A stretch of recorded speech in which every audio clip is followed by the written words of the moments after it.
So before starting worksheet 2, I'll give an introduction, not an introduction, but I'll revise about profit, loss, selling price and CP. तो जिस price में ख़रीदते थे उसको cost price बोलते थे, जिसमें बेचते हैं उसको सेलिंग प्राइस बोलते हैं. When CP is greater than SP तो लॉस होता है, and when SP is greater than CP जब ज़्यादा में बेचते हैं तो ऑब्वियसली प्रॉफिट होता है. लॉस का परसेंट हम लोग कैसे कैलकुलेट करते हैं? Loss by CP into 100% and profit percent which is also known as gain. Profit percent is calculated as profit by CP into 100%. हमेशा परसेंट निकालने के लिए CP डिनोमिनेटर में आता है. फिर और फॉर्मूलाज था जब हम लोगों को CP इक्वल्स टू एक फॉर्मूला होता है SP प्लस लॉस, या फिर एक फॉर्मूला होता है SP minus profit. Please copy these formulas in your copy. Similarly selling price का भी दो फॉर्मूला होता है CP plus profit and CP minus loss. Learn करने का क्या तरीका है कि कब प्रॉफिट कब ऐड होगा कब माइनस. जब लॉस हो रहा है तो CP तो ज़्यादा ही होगा ना, तब ऐड होगा. जब प्रॉफिट है इसका मतलब सेलिंग प्राइस बड़ा है तो इसलिए CP निकालने के लिए माइनस करेंगे. उसी तरह से SP निकालना है. जब प्रॉफिट हो रहा है तो सेलिंग प्राइस तो ज़्यादा रहेगा इसलिए ऐड कर देते हैं, और जब लॉस हो रहा है तो सेलिंग प्राइस तो कम रहेगा इसलिए सब्ट्रैक्ट कर देते हैं. ये सारा फॉर्मूलाज हम लोग ऑलरेडी क्लास 6 में पढ़ चुके हैं. ये इस वर्कशीट में इसी फॉर्मूला के बेसिस पे सम्स होगा. So this was an introduction.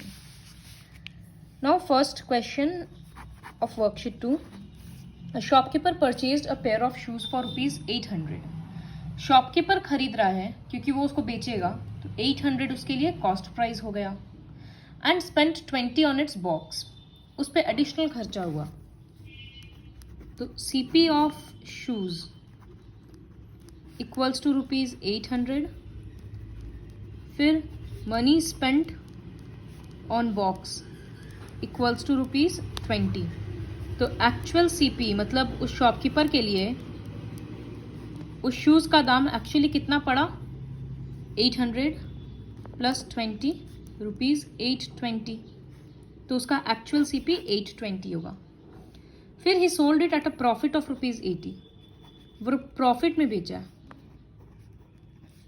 तो प्रॉफिट हुआ है इसका मतलब सेलिंग प्राइस निकालना है, तो सेलिंग प्राइस तो ज़्यादा होगा प्रॉफिट है तो formula will be CP plus profit. तो 820 प्लस 80 मतलब 900. तो ये सेकंड क्वेश्चन हो गया. फर्स्ट क्वेश्चन था एक्चुअल CP, सेकंड था SP, वो निकल गया. थर्ड क्वेश्चन है प्रॉफिट और लॉस परसेंट. तो ऑलरेडी प्रॉफिट तो बोल ही दिया है 80 बाई हमेशा CP रखते हैं, CP 820 होगा तो 820 फिर इंटू 100. 0 एंड 0 कट, 8 से 2 से काट रहे हैं 4 एंड 41. सो एंड परसेंट का साइन रहेगा. So this will be 400 by 41%. इसको मिक्स्ड में भी लिख सकते हैं. तो ये बहुत सिंपल क्वेश्चन था. सेकेंड क्वेश्चन है 100 मैंगोज वेर परचेज्ड एट ₹125 पर 100. परचेज्ड मतलब ये बेचने के लिए है आगे, तो ये कॉस्ट प्राइस होगा. तो सिर्फ इतना सा क्वेश्चन से करेंगे. 400 मैंगो खरीदा गया था, 100 मैंगो का दाम था 125. तो I will write CP of 100 mangoes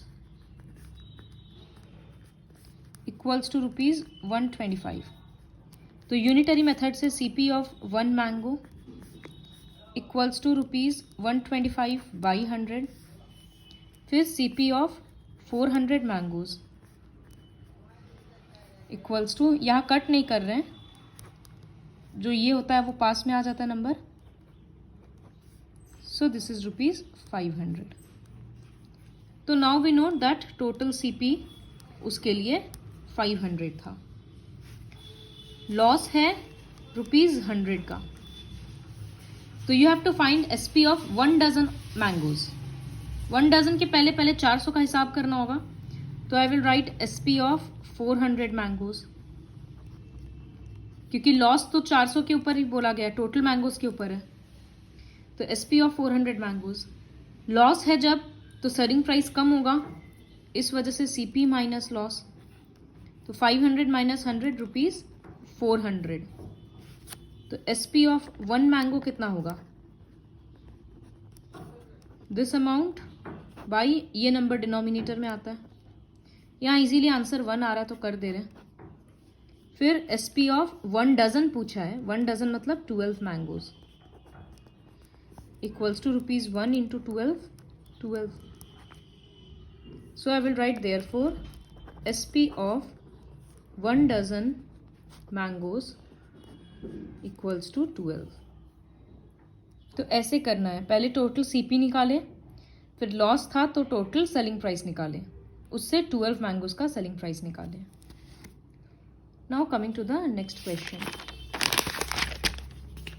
question number 3, a man purchased a cell phone for 2000 by paying 200 more he replaces it and he replaces the case and sells it for 2500. So find his loss or profit percent. See, the question is very easy. I won't write everything. CP of mobile phone 2000, money spent on repairing equals to 200, सब में rupees लगाना। तो उसके लिए actual CP कितना हुआ? Actual CP equals to this plus this 2200। Selling price दे दिया 2500। सेलिंग प्राइस बड़ा है तो प्रॉफिट हुआ, तो profit equals to SP minus CP. 2500 minus 200 300। तो प्रॉफिट का परसेंट पूछा है। प्रॉफिट परसेंट मतलब प्रॉफिट बाई सीपी। सीपी में एक्चुअल सीपी लेंगे 2200 देन इंटू 100, यहाँ परसेंट का साइन। जो वैल्यूज कट हो रहा है ये 2 से कट रहा है 150/11, so this is 150/11%. Write the statements properly. Now fourth question. A man buys 5 dozen eggs at rupees 36 per dozen, out of which 5% got broken. He sold remaining eggs for rupees 48 per dozen. तो सबसे पहले total eggs निकालते हैं। Total eggs equals to 5 dozen. 5 dozen का मतलब 5 into 12 60 eggs. Number of eggs broken 5% eggs टूट गया, तो 5% ऑफ 60, तो दिस इज 5/100 इंटू 60। 0 0 कट गया, 5 2 and 3, तो 3 एग्स टूट गया। Therefore number of eggs remaining, क्योंकि वो टूटा हुआ एग तो बेचेगा नहीं, तो जब हम लोग सेलिंग प्राइस निकालेंगे तो हम लोग को रिमेनिंग एग्स का निकालना होगा। और जब वो खरीदा तो पूरा 60 एग्स खरीदा था, इसीलिए कॉस्ट प्राइस हम लोगों को 60 एग्स का निकालना होगा। तो ये हो गया। अब हम लोग लिखेंगे CP of 1 dozen eggs rupees 36। तो CP of 5 dozen eggs rupees 36 into 5 equals to rupees 180। अब एसपी बोला गया है कि SP he sold the remaining eggs at 48 per dozen. तो कितने में बेच रहा है?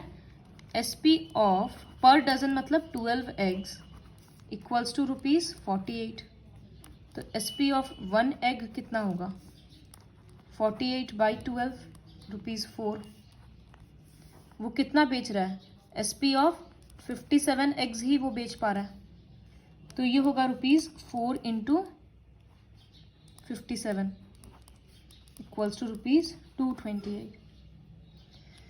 तो अगर ये लिखेंगे एक बार फ्रेश करके कि टोटल सीपी, टोटल उसका खर्चा कितना पड़ा? 180 का, एंड टोटल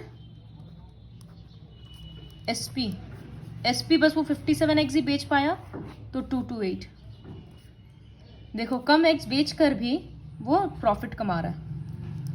सेलिंग प्राइस ज़्यादा है तो we will find profit equals to SP minus CP। इसमें प्रॉफिट परसेंट निकालना नहीं है। तो ये था question number 4। Now for question number 5, Rahul buys an almirah for ₹2000 and spends 400 on its transportation. He sells the almirah for 3000. Find the profit percent. Same process है, actual CP निकालेंगे, फिर प्रॉफिट के लिए सेलिंग प्राइस से minus, then profit percent equals to profit by CP into 100. So complete worksheet 2.